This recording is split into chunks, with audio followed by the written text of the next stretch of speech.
Welcome back to Reading Bear. Today, we will take a look at some new malicious compliance stories. And if you enjoyed my content, please don't forget to subscribe to my channel and post some bear emojis in the comments. Let's go! The first one is titled, Employee Agrees to Carry Trash Bags Containing Broken Glass Through Overcrowded Restaurant. So slight backstory, I was working as a bar manager in a student pub. The new owner and I hated each other. It was actually scary just how deep that hatred ran. However, I was his fastest bartender and simply too popular amongst the other employees to just fire, so instead, he would always belittle me in front of clients or other staff members and find ways to make my job more insufferable, I'm guessing, in hopes that I would simply quit. So the bar was at the front of the store, the exit was right by the front entrance which leads through a caged-off alley and then leads to the alley where we dumped all the garbage from the bar and restaurant. We had always carried the refuse out that way. It was easy, effective, and we didn't have to walk through the restaurant carrying garbage bags. So, obviously, the new owner made the rational decision to start locking that way off, forbidding us from using it. This meant we now had to walk through the restaurant, where people were eating, up a mini stairwell and through the kitchen. I don't even know how many health and safety regulations this was violating.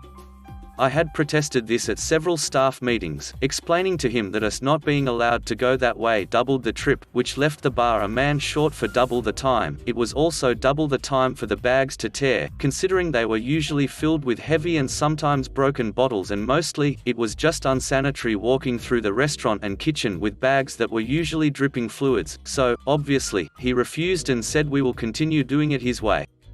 Cut forward a few nights later and the place was packed, likely to overcapacity, but for in case it wasn't clear, safety concerns weren't much of a priority for this jerk. I should also point out that the bar only had one garbage bin, which had filled up several beer bottles ago.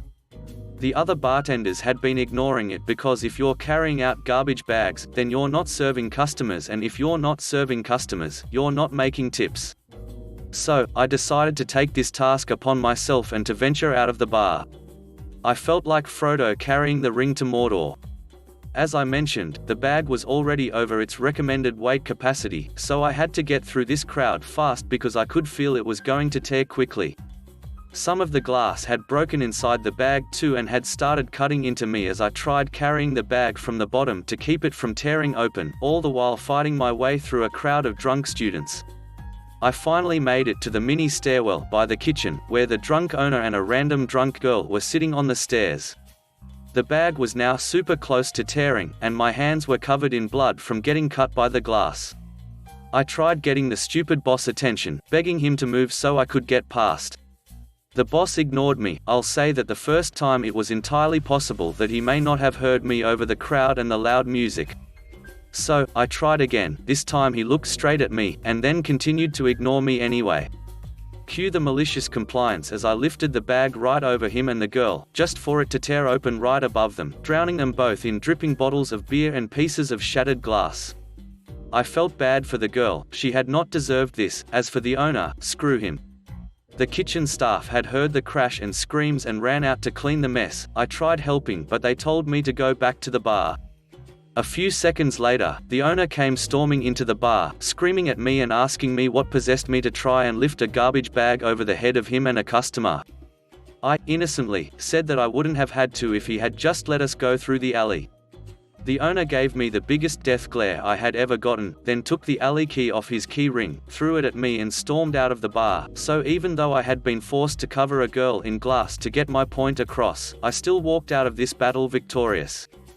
For those of you upset about me endangering the girl, I agree. I think I literally said that in the first sentence of the story that I felt bad about it, and I still do to this day, but she wasn't injured, neither was my stupid boss, unfortunately, and this was 12 years ago. I was a barely older than 19 and we all did things in our younger years that we weren't proud of. Lastly, it actually just annoys me that I have to add this, but I am not from the US. The legal drinking age in my country is 18, not 21, therefore I was legally allowed to serve alcohol before turning 21. The next one is titled, Respond to All Emails, or Else. So on my previous job position, I was working as an expert on vehicle damages, mostly superficial with some exceptions, but we were outsourcing for Germany. I live in a small country called Macedonia, so all the evaluations were done electronically. We were sent pictures and reports of the car's conditions and we move on from there. Now, a lot of the people tasked with taking these pictures did a poor job of them and we had to send back almost half of what we received daily, to get a real picture of the actual problem in question for each car. Our boss from Germany, as stingy as can be human, didn't like this at all, because he only cared about numbers, so on several occasions he, once or twice screaming even, bashed us with saying, "I don't care about the pictures, just calculate the damage as high as possible." Cue malicious compliance, no problem boss. We started sorting through the images and reporting everything that looked off as a damage. Soon, the company started to get reclamations for sums exceeding $2,000 for a hood door scratch, with explanations ranging from whole door distorted, image was compressed, paint smudged, image blurred, and so on. But the creme de la creme was a colleague of mine that had a moment of brilliance. He got a picture of the front part of the car, taken from driver's side, with damage reported as rear bumper scratched. He immediately returned an evaluation of back part of the car is missing. Honda Civic 2010 evaluated cost of repair, new car $10,000. 1 month later, our local coordinator informed us that the whole team of people taking pictures of the cars has been changed and we'll start getting better pictures. We didn't, but at least we weren't yelled at for our requests anymore. The next one is titled, "Fire Me Before My Workday Is Over." I'll refuse to finish working on an important packet. Fair enough. I'm a nurse. I work in nursing homes, rehabs, old folks' home, etc. I do the paperwork that is sent to Medicare. That paperwork has to be submitted in a timely manner or the facility goes from $700 per day to $200 per day, just tossing numbers out. Don't remember the amount. This is important in a second. I worked for a facility that I loved. The people were wonderful. It was like a huge family. The staff ate their meals with patience, the independent people visited often, and our bosses were easy to approach. Then the bosses retired. At the same time, our board then decided that maybe we would make more money if we hired a management company. All of these changes happened within weeks of each other. They hired a traveling nurse to head up the skilled nursing unit for a year. We didn't react well to her. She never smiled, she would just look at you if you asked a question, and she decided that new rules that didn't apply to her were needed. Shortly after her hiring, she began firing everybody. It was like a war zone had erupted on the floor. Nobody smiled, no laughter, no visitors, no family meals, and loads of stress. I was the last one fired. Oh, I had been written up, 0 write-ups when she walked in, for things like a cell phone in the floor, my pocket, drink on my desk in my office, water, and filling a certification form late. Doctor signed it the day it was due but they photocopied it before I had left for the doctor's office. So they had their 3 write-ups. At 1500 on Friday, the administrator calls me into his office. I'm informed that I've been terminated. I'm floored. I work my butt off. I am actually great at my job. I've been there for 7 years. I'm escorted to my office to gather my stuff. They have turned off my computer, asked for my passwords, and escorted me from the building. Here's where malicious compliance comes in. They called me in to fire me just as I was creating the packet to send to Medicare. I was never able to send it. They never asked if things were situated since it was Friday. I volunteered no information. Remember that timely manner. Well, that Friday was the very last day to submit about 30 different forms. Most were 14-day assessments that literally covered 14 days. Billing friend called and let me know that the default cost over $100,000 by the time they figured everything out. The next one is titled, "You want your package to arrive in 2 days?" 2 days it is. Happened a few years back in my old job.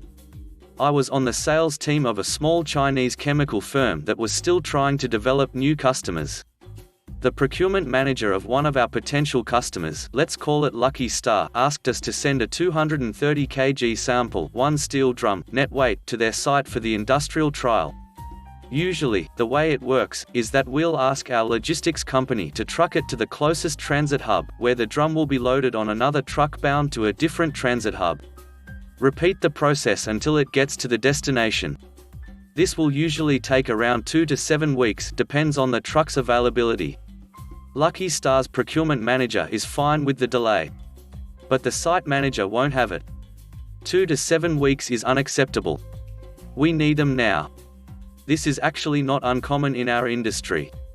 Lots of site managers are in the payrolls of their company's supplier, so whenever a new competitor shows up, their spies will feed them info and alter lab results. My boss knew it well. So he told us to ask Lucky Star's site manager if air freight and other options are okay. But make sure you record your phone call. And I did just that.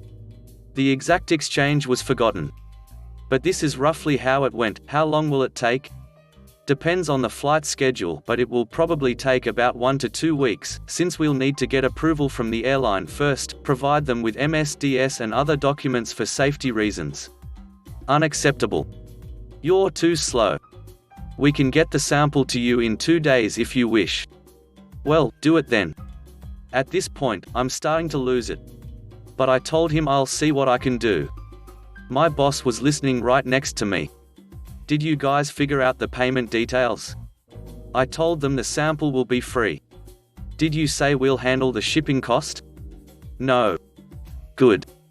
He told me to send the package with the 2-day option, but with payment on arrival, which is 10 times more expensive than the usual method. So I did just that. A few days later, I got a very angry site manager screaming at me on the phone. He was later on replaced by someone else.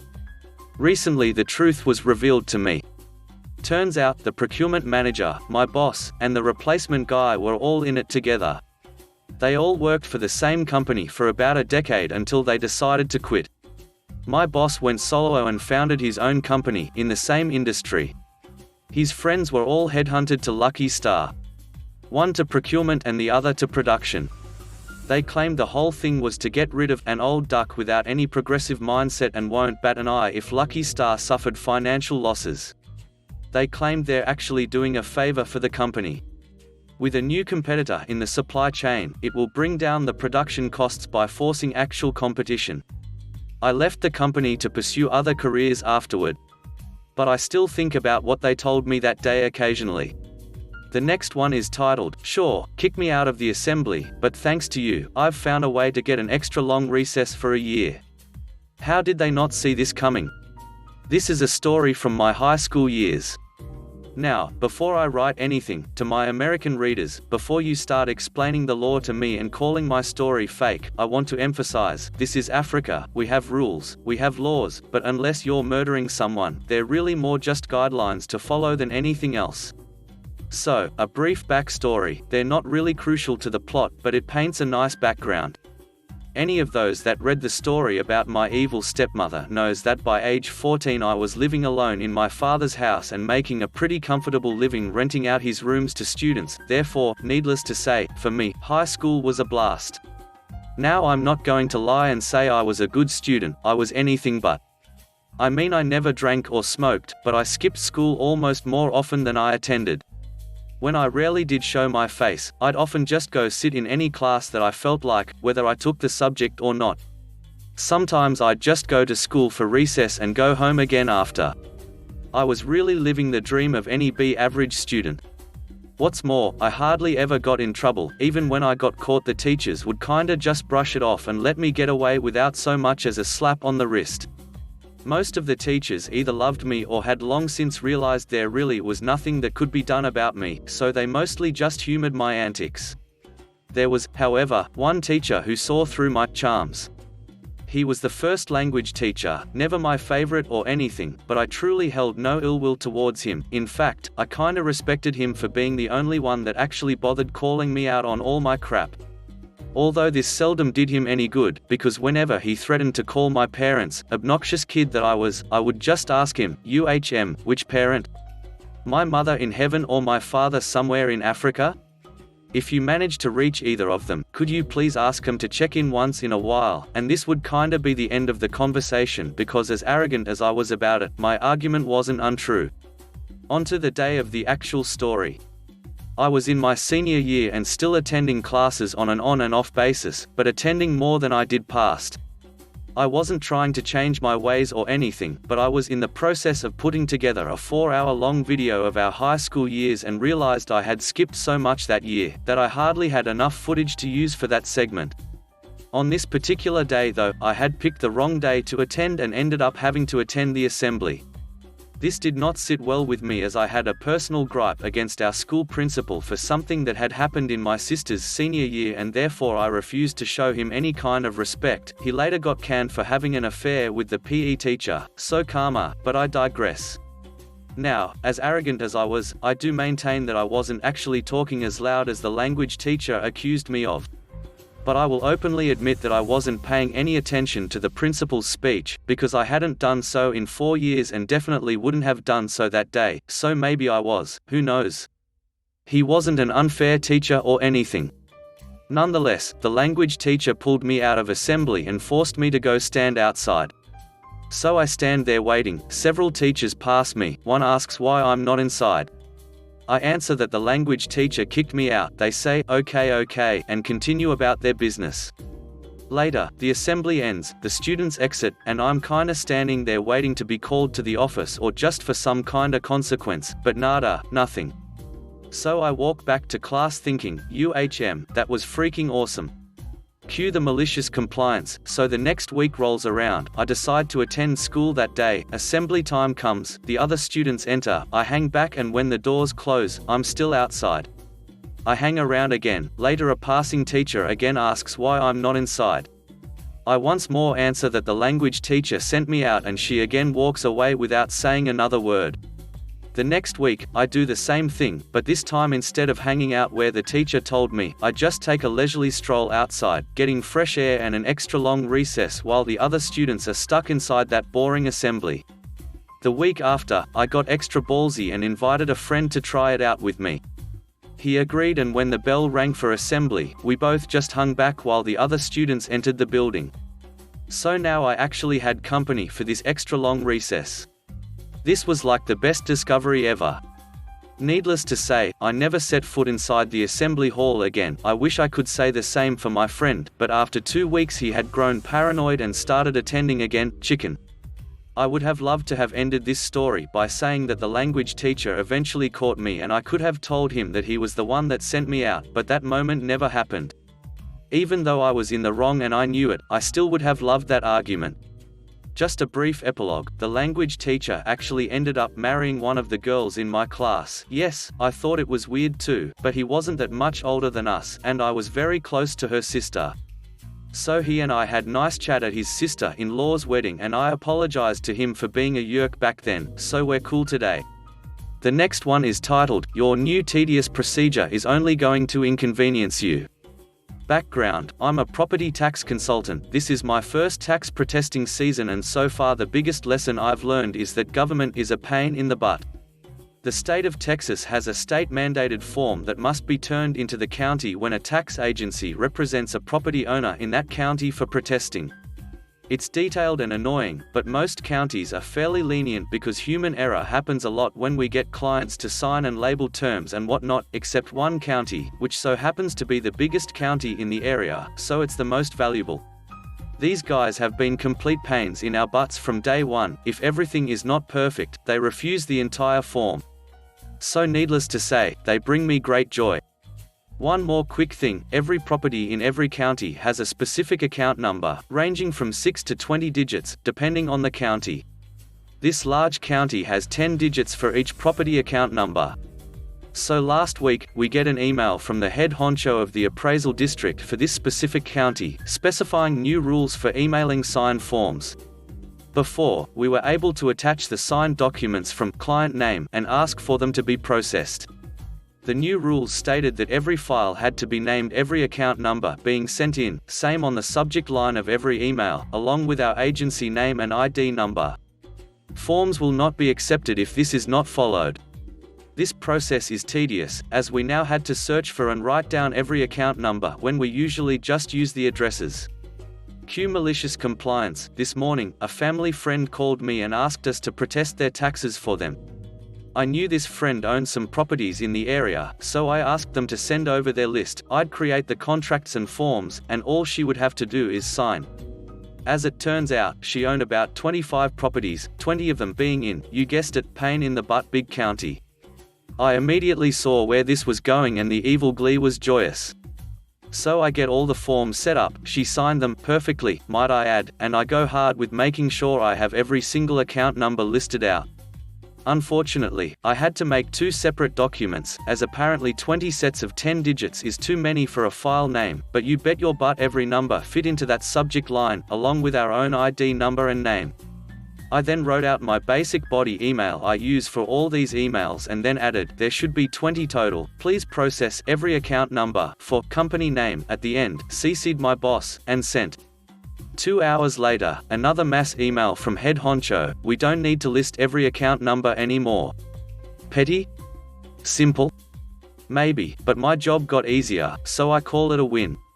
The last one is titled, Want me to just quit? I will. During an inappropriate time. This happened about 3 or 4 years ago. I worked for a big grocery store chain as a front-end cashier. I had already had some problems with my company, as they had promoted me to later rescind said promotion because of a lack of training hours. One of my assistant managers had also been harassing me, giving me all of the nightly duties and favoring daily position assignments for her friends. Finally fed up, I turned in my 2 weeks notice. I take the 2 weeks notice extremely seriously. Remember, especially in corporations, you are extremely replaceable. The point of 2 weeks is to give your company time to conduct interviews, have labor for the written schedules, and fill your incoming vacancy. You are doing them a favor by not quitting on the spot. I submitted 2 separate 2-week notices. A formal one that didn't go into details and was meant as evidence of my resignation, and an informal one for my department manager explaining the poor treatment I experienced that led to my resignation. I specifically told her to not schedule me with the bully assistant manager. The first week goes with little problem.